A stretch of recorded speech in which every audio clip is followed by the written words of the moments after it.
Welcome back everyone. Welcome to civil services study practice set number ये 9 है। Series UPPSC PCS के लिए चल रही है और जो आरओ एआरओ का एग्ज़ाम होगा मार्च में उसमें भी ये सभी क्वेश्चन हेल्पफुल होंगे।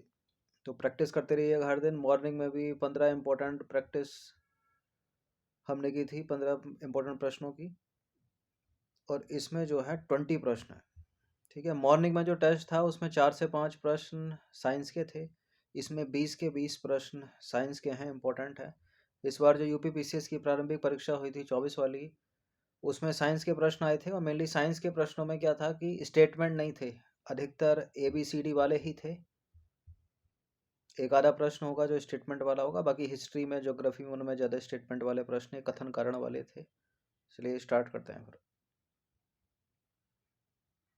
क्वेश्चन नंबर 1 है, यह प्रकाश ऊर्जा को रासायनिक ऊर्जा में परिवर्तित करने के लिए पौधों और अन्य जीवों द्वारा उपयोग की जाने वाली प्रक्रिया है। इस प्रक्रिया को डैश के रूप में जाना जाता है? पराक्षण, वाष्पोत्सर्जन, प्रकाश संश्लेषण या श्वसन। क्या है इसका आंसर? देखिए, यूपीपीसीएससीआई जो आप टेलीग्राम सीरीज़ है वो ज्वाइन कर सकते हो 249 में। ठीक है, पूरे साल के लिए। तो इसको परासरण तो कहेंगे नहीं, वाष्पोत्सर्जन में नहीं कहेंगे, या तो फोटोसिंथेसिस होगा, प्रकाश संश्लेषण या श्वसन होगा। क्या है इसका आंसर? क्या आना चाहिए यहाँ पर? यहाँ आएगा प्रकाश संश्लेषण, ऑप्शन नंबर सी। ये नंबर है, इस पर कॉल या व्हाट्सअप करके आप जानकारी ले सकते हैं। प्रकाश संश्लेषण, इंग्लिश में फोटोसिंथेसिस बोलते हैं इसको। यह प्रकाश ऊर्जा को रासायनिक ऊर्जा में परिवर्तित करने के लिए पौधों और अन्य जीवों द्वारा उपयोग की जाने वाली प्रक्रिया है, जिसे बाद में जीवों की गतिविधियों को बढ़ावा देने के लिए जारी किया जा सकता है। तो विकल्प सी करेक्ट हो गया। हरे पौधों में प्रकाश संश्लेषण के दौरान प्रकाश ऊर्जा को ग्रहण किया जाता है और इसका उपयोग जल, कार्बन डाइऑक्साइड और खनिजों को ऑक्सीजन और ऊर्जा युक्त कार्बनिक यौगिकों में परिवर्तित करने के लिए किया जाता है। इस प्रकाश ऊर्जा का उपयोग पौधे अपना भोजन, जिसे ग्लूकोज कहा जाता है, बनाने के लिए करते हैं। ग्लूकोज क्या है? मोनोसेकेराइड है, डाइसेकेराइड है, पॉलीसेकेराइड है? कार्बोहाइड्रेट के कितने प्रकार? 3 प्रकार। ग्लूकोज मोनोसेकेराइड है, सुक्रोज पूछ ले तो डाइसेकेराइड है, और ग्लाइकोजन पॉलीसेकेराइड है। क्वेश्चन नंबर 2 पर आ जाइए। मानव पाचन तंत्र में शामिल निम्नलिखित प्रक्रियाओं पर विचार कीजिए और नीचे दिए गए कूट का प्रयोग करके सही उत्तर का चुनाव कीजिए। अंतर्ग्रहण, स्वांगीकरण, अवशोषण, पाचन। पाचन यानी डाइजेशन, स्वांगीकरण यानी एसिमिलेशन, अंतर्ग्रहण यानी इंजेशन, अवशोषण एब्जॉर्प्शन। नीचे दिए गए कूट का प्रयोग करके सही उत्तर का चुनाव कीजिए। सबसे पहले क्या? सबसे पहले देखिए, भोजन को मुंह में डाला जाता है यानी अंतर्ग्रहण किया जाता है, इंजेशन। उसके बाद ग्रास नली के द्वारा शरीर में चला जाता है तो पाचन शुरू हो जाता है। पाचन के बाद होता है अब्जॉर्प्शन यानी अवशोषण पचे हुए भोजन का। उसके बाद स्वांगीकरण यानी एसिमिलेशन। तो 4 सबसे पहले अंतर्ग्रहण आ जाएगा 1, 1 के बाद आ जाएगा 4, 4 के बाद 3, के बाद 2। तो इसका आंसर हो जाएगा 1 4 3 2। डी है इसका आंसर। मानव पाचन तंत्र यानी ह्यूमन डाइजेस्टिव सिस्टम। पाचन से तात्पर्य भोजन को छोटे छोटे घटकों में विभाजित करना है, जिन्हें रक्त प्रवाह में अवशोषित किया जा सकता है। पाचन या अपचयन सामान्यतः 2 प्रकार का होता है, यांत्रिक पाचन, रासायनिक पाचन। यांत्रिक पाचन यानी यह भोजन को छोटे छोटे टुकड़ों में तोड़ना, उदाहरण के लिए चबाना। कौन करता है काम? दांत करते हैं आपके। रासायनिक पाचन, यह बड़े बड़े अणुओं जो कि अघुलनशील होते हैं को छोटे अणुओं जो घुलनशील होते हैं में विघटन करना। ये निगलने के बाद होता है सब कुछ। तो इसमें शामिल है प्रक्रियाएं हैं जो हैं अंतर्ग्रहण यानी इसका तात्पर्य भोजन के सेवन से है। उसके बाद पाचन, यह घुलनशील बनाने के लिए छोटे अणुओं में टूटने को संदर्भित करता है। अवशोषण, पचा हुआ भोजन बिली द्वारा रक्त प्रणाली में अवशोषित हो जाता है। स्वांगीकरण, यह शरीर में पचे हुए भोजन के अणुओं की कोशिकाओं में गति को संदर्भित करता है। इसके बाद निष्कासन, जो ऑप्शन में था ही नहीं। ठीक है, यहाँ तक सबसे लास्ट है निष्कासन, यानी जो भोजन पच जाता है, जो भोजन पच नहीं पाता है, अवशोषित नहीं हो पाता, वह शरीर से निष्कासित कर दिया जाता है। तो सही क्रम कुछ ऐसे बनेगा: अंतर्ग्रहण के बाद पाचन, के बाद अवशोषण, के बाद स्वांगीकरण, के बाद निष्कासन।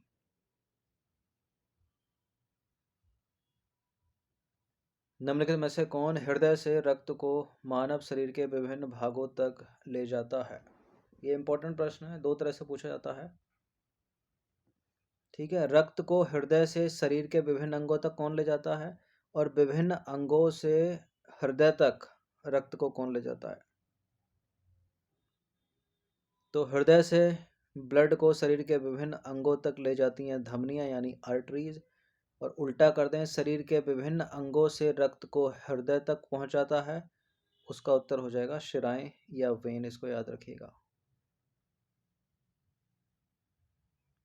देखिए, मानव शरीर में रक्त परिसंचरण तंत्र यानी blood circulatory system in human body, इसमें हृदय, शिराएं, धमनियां और केशिकाएं होती हैं। यह एक दोहरी परिसंचरण प्रणाली है यानी डबल सर्कुलेटरी सिस्टम, जो हृदय को उच्च रक्तचाप बनाए रखने की अनुमति देती है, जिससे कुशल परिवहन सुनिश्चित होता है। कि करके देखते हैं, धमनियां यानी आर्टरीज को, फिर शिराएं को, फिर केशिकाएं। देखिए, धमनियां जो हैं ये हृदय से यानी हार्ट से शरीर के विभिन्न अंगों तक रक्त को पहुंचाती हैं, तो भी सही हो गया। फुफ्फुसीय धमनी यानी पल्मोनरी आर्टरी को छोड़कर सभी धमनियां हृदय से ऑक्सीजन युक्त रक्त ले जाती हैं। धमनियों के पास मोटी लोचदार मांसपेशियों की दीवारें होती हैं, उनमें बाल्ब नहीं होते और उनमें रक्त उच्च दाब पर प्रवाहित होता है। शिराएं की बात करें यानी वेन, तो यह शरीर के विभिन्न अंगों से हृदय तक रक्त पहुंचाती हैं।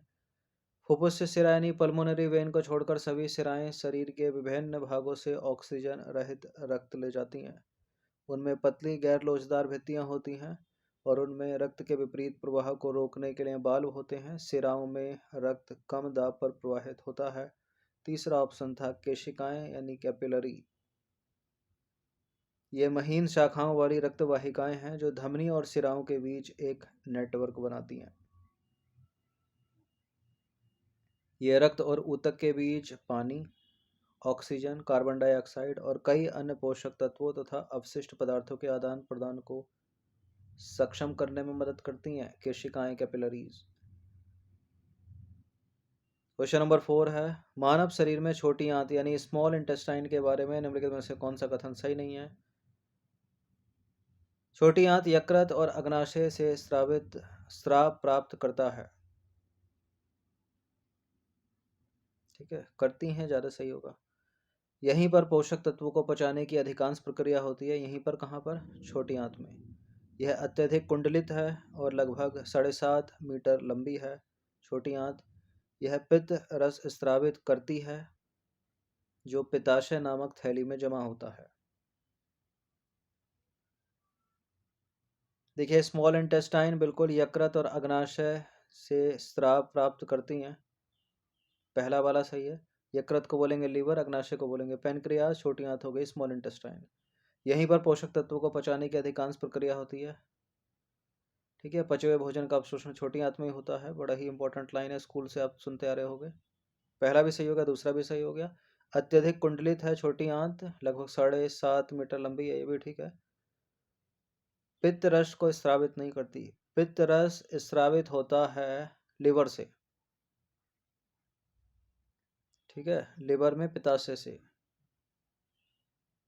तो गलत है यहाँ पर डी।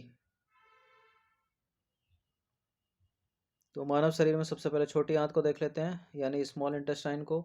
छोटी आंत अत्यधिक कुंडलित होती है, लगभग 7.5 मीटर लंबी होती है। यह यकृत यानी लिवर और अग्नाशय यानी पेनक्रियास से स्राव प्राप्त करती है।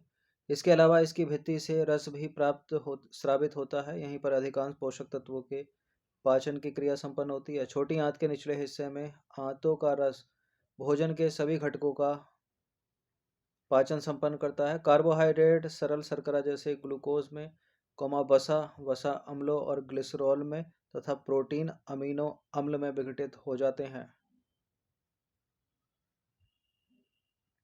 ठीक है, कार्बोहाइड्रेट सरल शर्करा जैसे ग्लूकोज में, कार्बोहाइड्रेट चेंज हो रहा है ग्लूकोज में, वसा चेंज हो रहा है या फैट चेंज हो रहा है फैटी एसिड और ग्लिसरॉल में, और प्रोटीन किस में? अमीनो अम्ल में।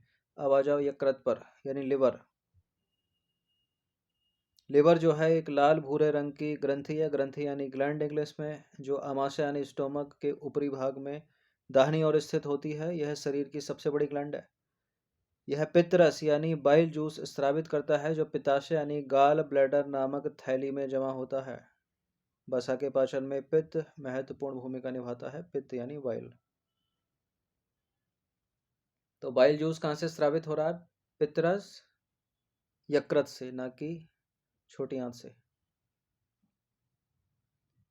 क्वेश्चन नंबर 5 है, निम्नलिखित में से कौन श्वेत रक्त कोशिकाओं यानी WBC का काम है? ऑक्सीजन का परिवहन करना RBC का काम है। WBC का काम है प्रतिरक्षा करना। Option number C. श्वेत रक्त कोशिकाएं यानी व्हाइट ब्लड सेल, ल्यूकोसाइट्स को श्वेत रक्त कोशिकाएं भी कहा जाता है, क्योंकि हीमोग्लोबिन की कमी के कारण वे रंगहीन होती हैं। WBC बाहरी कारकों के खिलाफ शरीर की रक्षा में विशिष्ट हैं और हमारी प्रतिरक्षी प्रणाली का हिस्सा हैं। क्वेश्चन नंबर 6 पर आ जाइए, निम्नलिखित में से कौन सा रक्त संबंधी रोग श्वेत रक्त कोशिकाओं का कैंसर है? ल्यूकेमिया, एनीमिया, थैलेसीमिया, उच्च रक्तचाप। देखिए, ल्यूकेमिया, एनीमिया, थैलेसीमिया ये रक्त से ही जुड़ी बीमारियां हैं। ठीक है, यहाँ आंसर है ल्यूकेमिया, ऑप्शन नंबर ए। एक एक करके देखते हैं, ल्यूकेमिया क्या है, एनीमिया क्या है, थैलेसीमिया क्या है। हाई ब्लड प्रेशर का तो सभी को पता होगा। मानव शरीर में रक्त संबंधी रोग हैं एनीमिया सबसे पहले।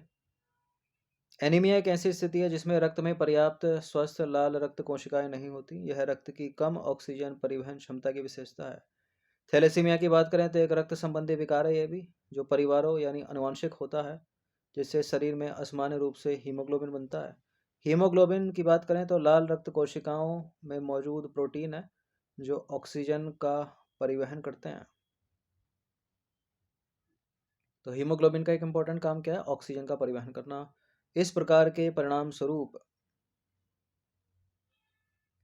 बड़ी संख्या में लाल रक्त कोशिकाएं नष्ट हो जाती हैं, जिससे एनीमिया हो जाता है।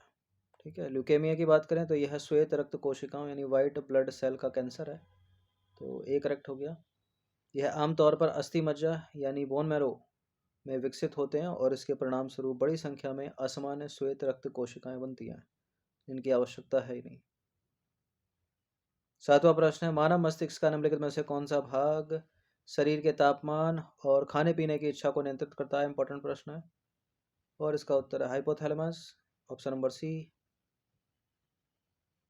देखिए, मानव मस्तिष्क यानी ह्यूमन ब्रेन के कितने भाग? 3 भाग, अग्र मस्तिष्क, मध्य मस्तिष्क और पश्चिम मस्तिष्क।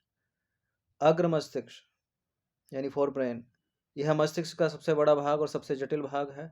इसमें सेरेब्रम, थैलेमस और हाइपोथैलेमस शामिल है। अधिकतर प्रश्न यहाँ से निकलते हैं। थैलेमस, सेरेब्रम को देख लेते हैं। सेरेब्रम या प्रेमस्तिष्क, सेरेब्रम या प्रेमस्तिष्क थैलेमस नामक संरचना के चारों ओर घिरा होता है। यह मस्तिष्क का सबसे बड़ा भाग है, जो मानव शरीर की विभिन्न कार्य क्षमताओं और महत्वपूर्ण प्रणालियों के लिए जिम्मेदार है। यह मस्तिष्क के प्रमुख हिस्सों में से एक है।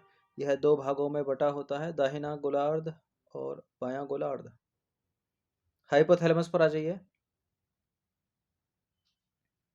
हाइपोथैलेमस जो है वो थैलेमस के आधार पर स्थित होता है। हाइपोथैलेमस में कई केंद्र होते हैं जो शरीर के तापमान, खाने और पीने की इच्छा को नियंत्रित करते हैं। तो विकल्प सी सही हो गया। इसमें तंत्रिका स्रावी कोशिकाएं के कई समूह भी शामिल हैं जो हाइपोथैलेमिक नामक हार्मोन्स का स्रावन करते हैं। बढ़िया प्रश्न है सारे के सारे। क्वेश्चन नंबर 8 पर आ जाइए, मानव शरीर की थायराइड ग्रंथि में हार्मोन संश्लेषण की सामान्य दर के लिए निम्नलिखित में से क्या आवश्यक है? आयोडीन, कैल्शियम, जिंक या लोहा? आयोडीन है इसका आंसर। मानव शरीर में थायराइड ग्रंथि यह 2 लोब से बनी होती है जो श्वास नली के दोनों ओर स्थित होते हैं। जो मतलब लोब। थायराइड ग्रंथि में हार्मोन संश्लेषण की सामान्य दर के लिए आयोडीन आवश्यक है। हमारे शरीर में आयोडीन की कमी से हाइपोथायरायडिज्म और थायराइड ग्रंथि का विस्तार होता है, जिसे आमतौर पर घींगा यानी गोइटर कहा जाता है।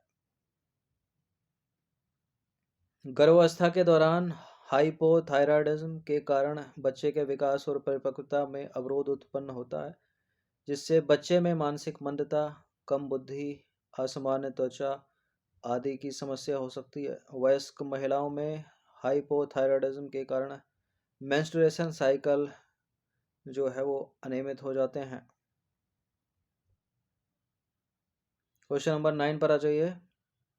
मानव शरीर में किस हड्डी को सामान्यतः कॉलर बोन कहा जाता है? एक विज्ञापन आता था इससे रिलेटेड, ठीक है, छोटे थे तो नेशनल टीवी पर, कि अगर कमला ने आयोडीन युक्त नमक खाया होता तो उसका बच्चा ऐसा पैदा नहीं होता। फिर एक बच्चा दिखाते हैं टेढ़ा मेढ़ा, उसकी गर्दन फूली रहती है। कॉलर बोन कहा जाता है किसको? हंसली हड्डी, ऑप्शन नंबर सी। मानव शरीर में किस हड्डी को सामान्यतः कॉलर बोन कहा जाता है? मानव शरीर में अस्थियां यानी bone in human body, Hansli की अस्थि ये हो गई। इसे आमतौर पर कॉलर बोन के रूप में भी जाना जाता है, ठीक है, क्लाविकल बोन को। यह गर्दन के आधार पर क्षैतिज रूप से स्थित होती है, जो स्टर्नम को स्कैपुला से जोड़ती है, यानी स्तन की अस्थि को स्कंधास्थि से जोड़ती है। यह कंधे की स्थिति को आधार प्रदान करने और बनाए रखने में महत्वपूर्ण भूमिका निभाता है, जिससे हाथों की गतिशीलता में मदद मिलती है। ये कॉलर बोन। फीमर इंपॉर्टेंट है, कई बार एग्जाम में प्रश्न बने फीमर पर। फीमर जो है, फीमर हड्डी या फीमर बोन जांग की हड्डी है, मानव शरीर की सबसे लंबी हड्डी है, ठीक है। ह्यूमरस हड्डी की बात करें तो ऊपरी बांह की हड्डी है। टिबिया हड्डी की बात करें तो यह पैर के निचले भाग की दो हड्डियों में से एक है।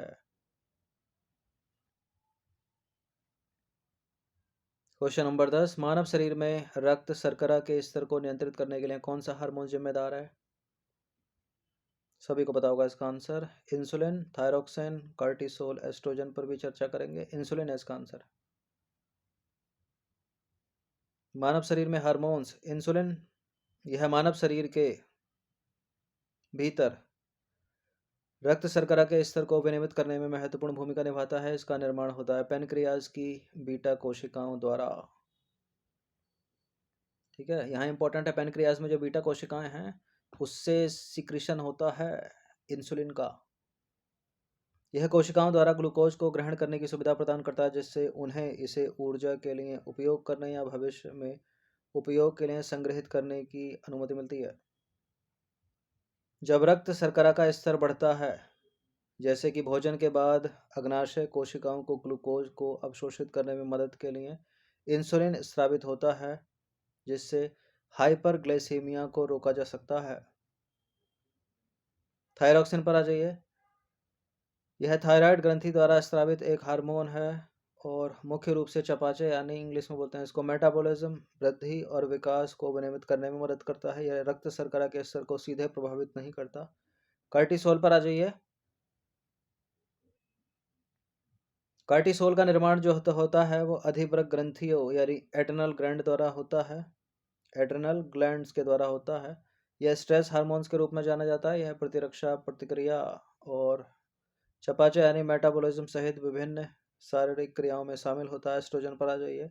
यह एक सेक्स हार्मोन्स है जो महिला प्रजनन प्रणाली के विकास और संरक्षण के लिए जिम्मेदार है, ठीक है। महिलाओं में एस्ट्रोजन और प्रोजेस्टेरोन और पुरुषों में होता है टेस्टोस्टेरोन। क्वेश्चन नंबर 11 पर आ जाइए। निम्नलिखित में से कौन सा से डाइसैकेराइड के उदाहरण है? स्टार्टिंग में एक्सप्लेनेशन में बोला था कार्बोहाइड्रेट के कितने प्रकार? 3 प्रकार, मोनोसैकेराइड, डाइसैकेराइड और पॉलीसैकेराइड। तो यहाँ पर मोनोसैकेराइड है ग्लूकोज, डाइसैकेराइड है सुक्रोज और माल्टोज, और ग्लाइकोजन है यहाँ पर पॉलीसैकेराइड। तो दूसरा तीसरा किस में? सी में है। देखिए कार्बोहाइड्रेट के प्रकार कितने?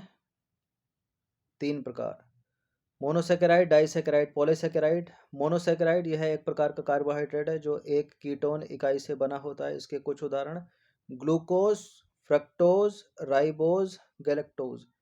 डाइसैकेराइड ये दो चीनी अणुओं के आपस में बंधन से निर्मित होता है। उदाहरण sucrose, lactose, maltose.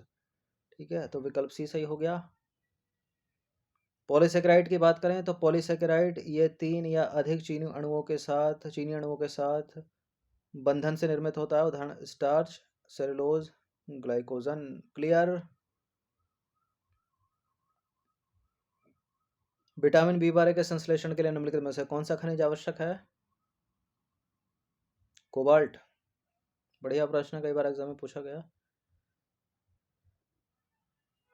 Vitamin B 12 और लाल रक्त कोशिकाओं के संश्लेषण के लिए कोबाल्ट की आवश्यकता होती है। यह जल में घुलनशील विटामिन है।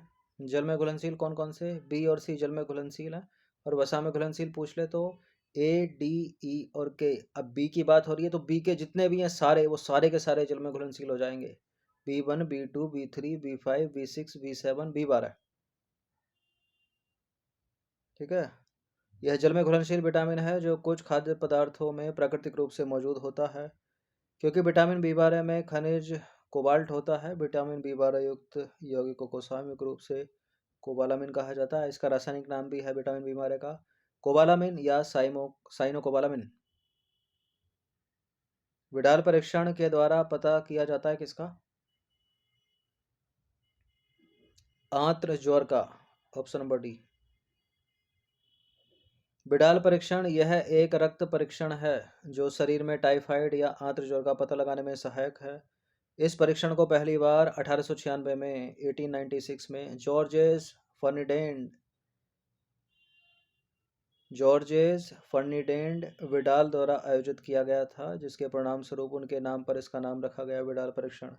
आंत्र ज्वर का कारण है साल्मोनेला बैक्टीरिया, जिसका सामना करने के लिए आपके शरीर में बनने वाले एंटीबॉडी या प्रतिरक्षियों की जांच के लिए यह परीक्षण एक उन्नत तरीका है। टाइफाइड बुखार, जिसे आंत्र ज्वर भी कहा जाता है, साल्मोनेला बैक्टीरिया के कारण होने वाली एक गंभीर बीमारी है। मल से दूषित भोजन या जल का सेवन करने के पश्चात यह बैक्टीरिया आपके पाचन तंत्र को प्रभावित करता है। क्वेश्चन नंबर 14, निम्नलिखित में से कौन सा रोग कारक सही सुमेलित नहीं है इनमें से?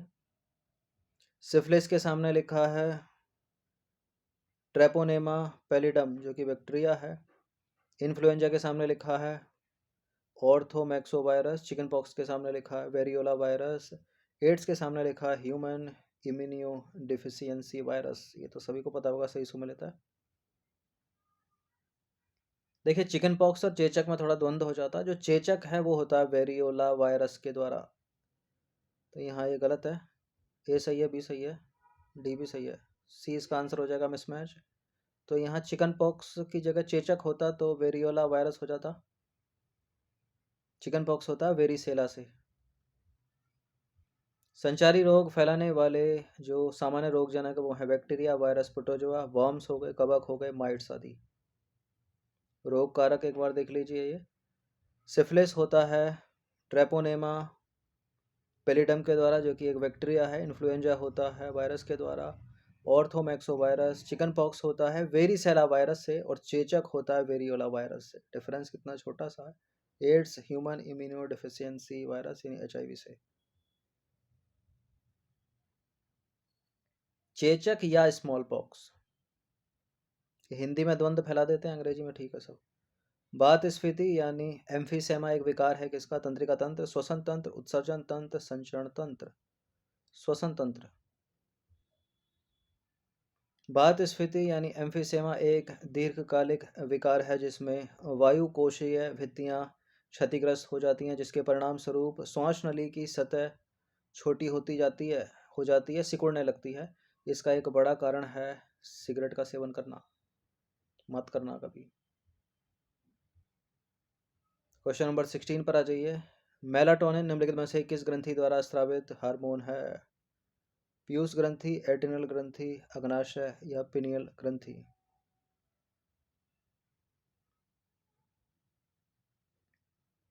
पिनियल ग्रंथि, ऑप्शन नंबर ए। मेलाटोनिन एक हार्मोन्स है जो अंधेरे की प्रतिक्रिया में मस्तिष्क के केंद्र में स्थित एक छोटी अंतःस्रावी ग्रंथि पीनियल ग्रंथि द्वारा स्रावित होता है। इसलिए इसे अंधेरे का हार्मोन्स भी कहा जाता है, तो ए करेक्ट हो गया। मेलाटोनिन मनुष्यों में नींद चक्र के नियमन में एक महत्वपूर्ण भूमिका निभाता है। इसका उत्पादन आंख की रेटिना द्वारा प्रकाश और अंधेरे का पता लगाने से प्रभावित होता है। क्वेश्चन नंबर 17 पर आ जाइए। जब किसी पुरुष में बड़े हुए स्तन, उसके शरीर पर कम बाल, मानसिक मंदता और जनन क्षमता की स्थिति होती है तो वह जनन अक्षमता की स्थिति होती है तो वो कैसा पुरुष है? Down syndrome, Klinefelter syndrome, Turner syndrome. वो है क्लाइनफेल्टर सिंड्रोम। ठीक है, एक टर्नर सिंड्रोम बड़ा पूछा जाता है, ये महिलाओं में होता है। ठीक है, बी है इसका आंसर। सबको देख लेते हैं एक बार। डाउन सिंड्रोम है ऊपर, क्लाइनफेल्टर सिंड्रोम है, टर्नर सिंड्रोम है। डाउन सिंड्रोम जो पहले ऑप्शन में था, एक ऐसी स्थिति है जिसमें व्यक्ति के पास एक अतिरिक्त गुणसूत्र या एक गुणसूत्र का एक अतिरिक्त भाग होता है। यह अतिरिक्त कॉपी शिशु के शरीर और मस्तिष्क के विकास के तरीकों को परिवर्तित कर देती है, जो उसके जीवन काल के दौरान मानसिक और शारीरिक दोनों चुनौतियों का कारण बन सकती है। क्लाइनफेल्टर पर आ जाइए। क्लाइनफेल्टर सिंड्रोम वह स्थिति है जहां लड़का या पुरुष एक अतिरिक्त एस गुणसूत्र के साथ पैदा होता है। यह बढ़े हुए स्तन, शरीर पर कम बाल, मानसिक रूप से विकलांग होता है, नरबंधता वाला पुरुष कहलाता है वो। टर्नर सिंड्रोम पर आ जाइए। केवल महिलाओं में होने वाला एक आनुवंशिक विकार है टर्नर सिंड्रोम, जो लगभग 2000 बालिकाओं में से एक को प्रभावित करता है। टर्नर सिंड्रोम से पीड़ित लड़की में सामान्यतः दो के बजाय केवल एक सामान्य एक्स सेक्स गुणसूत्र होता है। यह गुणसूत्र परिवर्तन गर्भ में बच्चे के गर्भाधान के समय अनियमित रूप से होता है। इसका माँ की उम्र से कोई संबंध नहीं है कि किस उम्र में वो बच्चा पैदा कर रही है। ठीक है, टर्नर सिंड्रोम से पीड़ित लगभग सभी लड़कियां औसत से छोटी, अविकसित अविकसित अंडाशय वाली, जिसके परिणाम स्वरूप मासिक चक्र की कमी और बांझपन होता है। तो क्लाइनफेल्टर अगर सामान्य भाषा में समझे तो एक ऐसा पुरुष जो पुरुष तो पैदा हो गया लेकिन उसके पास पुरुष वाले लक्षण नहीं है। और टर्नर सिंड्रोम एक ऐसी स्त्री जो जन्म से स्त्री तो पैदा हो गई लेकिन उसमें सामान्य स्त्री जैसे लक्षण नहीं है। ठीक है, बांझपन है उसमें, मासिक धर्म नहीं होता उसका, औसत से छोटी है, अविकसित अंडाशय इत्यादि। क्वेश्चन नंबर 18 पर आ जाइए। एस्परगिलस नाइगर एक सूक्ष्म जीव है जिसका उपयोग किया जाता है। एस्परगिलस नाइगर एक सूक्ष्म जीव है जिसका उपयोग किया जाता है सिट्रिक अम्ल के उत्पादन में। Option number C. देखिए, सूक्ष्म जीवों का उपयोग कार्बनिक अम्ल, अल्कोहल और एंजाइम जैसे कुछ रसायनों के व्यावसायिक और औद्योगिक उत्पादन के लिए किया जाता है। अम्ल उत्पादकों के उदाहरण हैं, ये हैं सूक्ष्म जीव और ये हैं उत्पादन में प्रयोग। एस्परगिलस नाइगर सिट्रिक अम्ल के उत्पादन में, एसिडोबैक्टर एसिटिक अम्ल के उत्पादन में, क्लोस्ट्रीडियम बुटाइलिकम ब्यूट्रिक अम्ल के उत्पादन में और लैक्टोबैसिलस लैक्टिक अम्ल के उत्पादन में। ये तो फेवरेट है एग्जाम का। क्वेश्चन नंबर 19 पर आ जाइए। लाइकेन सहजीवी संबंध है, बड़ा ही इंपॉर्टेंट और रिपीटेड प्रश्न है, हर एग्जाम में ये पूछा गया होगा। लाइकेन सहजीवी संबंध है शैवाल और कवक के बीच में, डी है इसका आंसर। यूपीएससी सिविल सर्वे में पूछा गया था सीधा सीधा वर्ष 2013 में। लाइकेन एक जटिल जीवन रूप है जो उन दो अलग अलग जीवों कवक और शैवाल का सहजीवी संबंध है। कवक लाइकेन का प्रमुख सहजीवी है और इसकी अधिकांश विशेषताओं के लिए जिम्मेदार है, जिसमें इसके फलने वाले शरीर एवं थैलस का रूप शामिल है।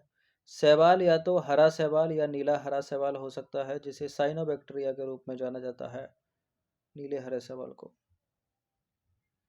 इन सभी टेस्ट का फुल टेस्ट सीरीज परचेज कर सकते हैं नंबर इस पर कॉल या व्हाट्सअप करके। क्वेश्चन नंबर 20 पर आ जाइए। बढ़िया प्रश्न है ये भी और अंतिम प्रश्न है ये। निम्नलिखित में से कौन सा सही सुमेलित नहीं है? यह विटामिन, यह है रासायनिक नाम। सभी विटामिनों के रासायनिक नाम याद रखिएगा, 13 के 13 हैं।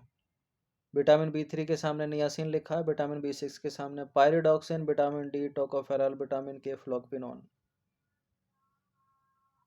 Vitamin B3 niacin, vitamin B6 pyridoxine, vitamin के फ्लोक्विनोन सही है। जो टोकोफेरॉल है वो विटामिन ई का नाम है, डी का होता है कैल्सीफेरॉल, तो यहाँ सी वाला गलत है, यही आंसर है। देखिए, विटामिन पदार्थों का एक समूह है जो सामान्य कोशिका कार्य, वृद्धि एवं विकास के लिए आवश्यक है। ये 13 आवश्यक विटामिन हैं। और एकदम क्रम से देखेंगे। सबसे पहले ए, रासायनिक नाम रेटिनॉल। उसके बाद बी पर आ जाइए, बी में भी B1 thiamine, बी2 riboflavin, B3 niacin, B5 pantothenic अम्ल, बी6 पायरिडॉक्सिन, विटामिन बी7 बालों के लिए बायोटिन, और विटामिन बी9 का फोलिक अम्ल। और आ जाइए important vitamin, vitamin B12 cobalamin या साइनोकोबालामिन। इसके बाद आ जाइए सी पर, एस्कॉर्बिक अम्ल, विटामिन डी का कैल्सीफेरॉल, विटामिन ई का टोकोफेरॉल और विटामिन के का फ्लोक्विनोन। याद रहेगा कि नहीं रहेगा? ठीक है। ए के बाद बी में सारे, उसके बाद सी डी ई के। जल में घुलनशील कौन कौन? B C. ठीक है, टफ बनाएगा तो बी में भी कौन कौन, बी के जितने भी हैं सारे के सारे। और वसा में घुलनशील ए डी ई और के। तो 20 प्रश्न थे इंपॉर्टेंट ये साइंस के, इनकी प्रैक्टिस कर लीजिएगा 1 से 2 बार। धन्यवाद, हर दिन प्रैक्टिस करते रहिएगा। फुल टेस्ट सीरीज आप ले सकते हो, 49 to 49 की है। ठीक है, अभी ऑफर में है, वैसे 499 का MRP है उसका, पूरे साल के लिए।